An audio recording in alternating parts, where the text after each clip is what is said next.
স্বাগতম সবাইকে। আজকের ভিডিওটি একদম নতুনদের জন্য, যারা কখনো বাংলাদেশ ব্যাংক, সরকারি ব্যাংক বা সিকিউরিটি প্রিন্টিংয়ে অ্যাপ্লাই করেননি। আজকে আমি আপনাদের কয়েকটি গুরুত্বপূর্ণ বিষয় সম্পর্কে বলবো, যেগুলো সরকারি ব্যাংক, বাংলাদেশ ব্যাংক, সিকিউরিটি প্রিন্টিংয়ে আবেদন করার সময় খেয়াল রাখা অত্যন্ত জরুরি। তো আপনারা এই যে ওয়েবসাইটটি erecruitment.bp.org.bd, এখান থেকে হচ্ছে সকল ব্যাংক সম্পর্কিত যত নিয়োগের সার্কুলার, আবেদন করা, অ্যাডমিট কার্ড ডাউনলোড করা, তারপরে ভাইবা সম্পর্কিত ইনফরমেশন, রেজাল্ট সব কিছু এই ওয়েবসাইটে পাবেন। অর্থাৎ আপনার ব্যাংকের চাকরি সম্পর্কিত যাবতীয় কিছু এখানে পাবেন, সরকারি ব্যাংক, বাংলাদেশ ব্যাংক এবং সিকিউরিটি প্রিন্টিংয়ের। তো জব সার্কুলার্স, এই যে এই বাটনটি রয়েছে, এখানে বাংলাদেশ ব্যাংক, ব্যাংকার selection committee secretariat, security printing corporation limited, এই তিন ধরনের সার্কুলারের ইনফরমেশন এখানে পাবেন। তো আমরা ব্যাংকার সিলেকশনে যাই। ব্যাংকার সিলেকশন কমিটি হলো বাংলাদেশ ব্যাংকের একটা বডি, যারা সরকারি সকল ব্যাংকের নিয়োগ কার্যক্রম পরিচালনা করে থাকে। এখান থেকে ভাইবা নেওয়া হয় এবং সিলেক্টেড যে ক্যান্ডিডেট থাকে তাদের সুপারিশ পাঠানো হয় ব্যাংকগুলোতে। এটা বাংলাদেশ ব্যাংকের হেড অফিসে এই বডি কাজ করে। তো এখানে আমরা দেখতে পাচ্ছি জব আইডি 10220, এইটার যে সার্কুলারটা সেটা হচ্ছে senior officer general of 9 banks and 2 FIs। তো এখানে ডাউনলোড করলে আমরা দেখতে পাবো যে একটা সার্কুলার, যেখানে সব ডিটেল দেওয়া আছে যে সিনিয়র অফিসারের জন্য কতগুলো পোস্ট রয়েছে, অ্যাকাডেমিক কোয়ালিফিকেশন কী কী লাগবে, তারপরে কয় তারিখ থেকে কয় তারিখ আবেদন চলবে, কীভাবে আবেদন করতে হবে, সব কিছু এখানে লেখা আছে। যেমন এখানে একটা গুরুত্বপূর্ণ বিষয় আমি দেখাতে পারি আপনাদের, সেটা হলো ছবি। যেমন অন্যান্য সরকারি চাকরির ক্ষেত্রে টেলিটকে 300x300 পিক্সেলের ছবি প্রয়োজন হয়, কিন্তু বাংলাদেশ ব্যাংকের ক্ষেত্রে 600x600 পিক্সেল এবং 100 কিলোবাইটের মধ্যে। এবং বাংলাদেশ ব্যাংকের ওয়েবসাইটে আপনাকে সাদা ব্যাকগ্রাউন্ডের ছবি আপলোড করতে হবে। হ্যাঁ, আরও বিষয়গুলো এখান থেকে আপনি দেখে নিতে পারেন। তো আমরা চলে যাই ওয়েবসাইটে। আবেদন করার জন্য প্রথমে আপনাকে এই যে অনলাইন অ্যাপ্লিকেশন, এই বাটন থেকে অ্যাপ্লাই অনলাইনে ক্লিক করতে হবে। তারপরে এখানে দেখবেন বাংলাদেশ ব্যাংকের সার্কুলার এবং তারপর ব্যাংকার সিলেকশনের সার্কুলার। তো আপনি যেই সার্কুলারের জন্য অ্যাপ্লিকেশন করতে চাচ্ছেন, সেই পোস্টের ডান পাশে অ্যাপ্লাই অনলাইন এই বাটনটাতে ক্লিক করবেন। ক্লিক করলে আপনার কাছে হচ্ছে সিবি আইডেন্টিফিকেশন নাম্বার, পাসওয়ার্ড চাবে। কিন্তু আপনি যেহেতু এখন পর্যন্ত কখনো এখানে অ্যাপ্লাই করেন নাই, কাজে আপনার এই সিবি আইডেন্টিফিকেশন নাম্বার থাকবে না।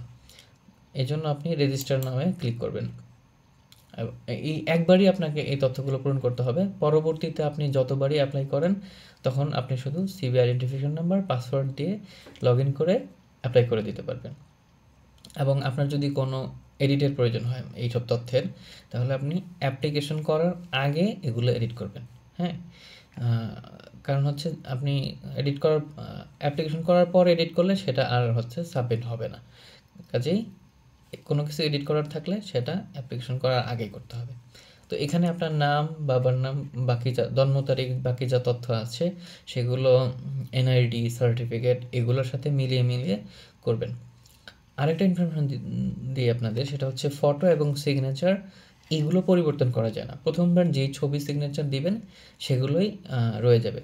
আর এটা যদি চেঞ্জ করতে চান, তাহলে একটা উপায় আছে, সেটা হচ্ছে বাংলাদেশ ব্যাংকের এই যে ব্যাংকার সিলেকশন কমিটি, তার বরাবর হাতে লিখিত একটি আবেদনপত্র, ছবি এবং স্বাক্ষর সহ পাঠাতে হয়, যেটা আপনারা ডাকের মাধ্যমে পাঠাতে পারেন। আবার বাংলাদেশ ব্যাংকের হেড অফিসের 30তলা বিল্ডিংয়ের নিচে একটা ডাক বক্স আছে, ঠিক সেখানে আপনারা সেটা সাবমিট করতে পারেন। এভাবে আপনারা এটা চেঞ্জ করবেন, যেটা একটা ঝামেলার কাজ। সো আমি বলবো আপনারা আপডেটেড একটা ছবি এখানে দিবেন এবং সিগনেচার, যেটা আপনি সারা জীবন ব্যবহার করবেন। অনেকে নাম লিখে দেয়, আমি এটা সাজেস্ট করি না। একটা নিজের একটা সিগনেচার আপনি তৈরি করবেন, সেটাই এখানে ব্যবহার করবেন পরবর্তীতে। আপডেটেড ছবি বলতে আপনি রিসেন্ট কোনো ছবি ব্যবহার করবেন, কাজে যাতে 2-3 বছর 4 বছর পরও সেটার সাথে আপনার চেহারার মিল খুঁজে পাওয়া যায়। আর এডুকেশনাল কোয়ালিফিকেশন, এই জায়গাটাও খুবই গুরুত্বপূর্ণ। এখানে আপনার SSC, HSC, গ্র্যাজুয়েশন, পোস্ট গ্র্যাজুয়েশনের ইনফরমেশনগুলো ঠিকঠাকভাবে দিবেন। এখানে আপনার ডিগ্রির নামগুলা এখানে মিলিয়ে দেখবেন আপনার সার্টিফিকেটে কী আছে। পোস্ট গ্র্যাজুয়েটের ক্ষেত্রে দিবেন। আর এখানে খুব ইম্পর্টেন্ট একটা অপশন হলো এই যে পাবলিকেশন ডেট, রেজাল্ট কবে পাবলিশ হয়েছে, এটা আপনার সার্টিফিকেট, মার্কশিট এগুলোতে পাবেন। এখান থেকে মিলিয়ে আপনি দিবেন। যেহেতু একবারই পূরণ করতে হয়, খুবই সাবধানতার সাথে এটা মিলিয়ে করবেন। কারণ পরবর্তীতে যখন ভাইবা দিতে যাবেন তখন যদি না মিলে সেক্ষেত্রে তারা ঝামেলা করতে পারে।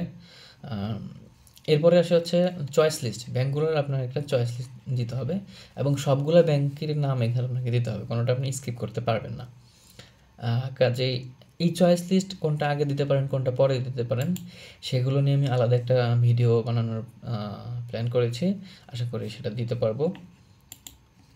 আর এখানে আপনার যদি কোনো কোটা থাকে সেগুলো আপনি এখানে দিয়ে দিবেন, যেগুলোর আপনার ভ্যালিড কাগজপত্র আছে।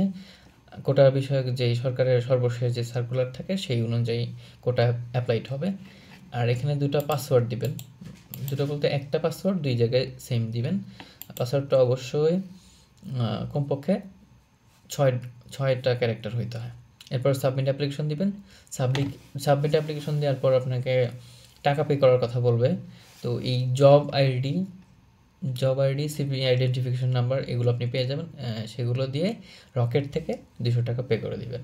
পে করার পরে আপনি অবশ্যই ভেরিফাই পেমেন্ট, এইখান থেকে আপনার পেমেন্টটা ভেরিফাই করে নেবেন।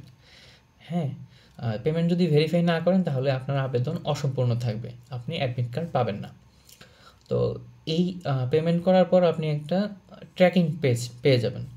তো কোনো কারণে যদি এই ট্র্যাকিং পেজ আপনার নামানো না হয়ে থাকে, ডাউনলোড না করা হয়ে থাকে, সেক্ষেত্রে অনলাইন অ্যাপ্লিকেশনের এই প্রিন্ট ট্র্যাকিং পেজ, এই বাটন থেকে আপনি ট্র্যাকিং পেজটা ডাউনলোড করে নিতে পারবেন। আর এটা একটা নির্দিষ্ট সময় পর্যন্তই থাকে, সেই সময়ের পর আর ট্র্যাকিং পেজটা পাওয়া যায় না। তো আপনারা কাজেই এটা আগেই ডাউনলোড করে ফেলবেন। এই ছিল আজকের কথাবার্তা। আর ব্যাংক জবের প্রস্তুতি কীভাবে নিতে হয় সেই বিষয়ে বিস্তারিত আরেকটি ভিডিও আমি নিয়ে আসবো ইনশাল্লাহ। আজকে এই পর্যন্তই। ধন্যবাদ সকলকে।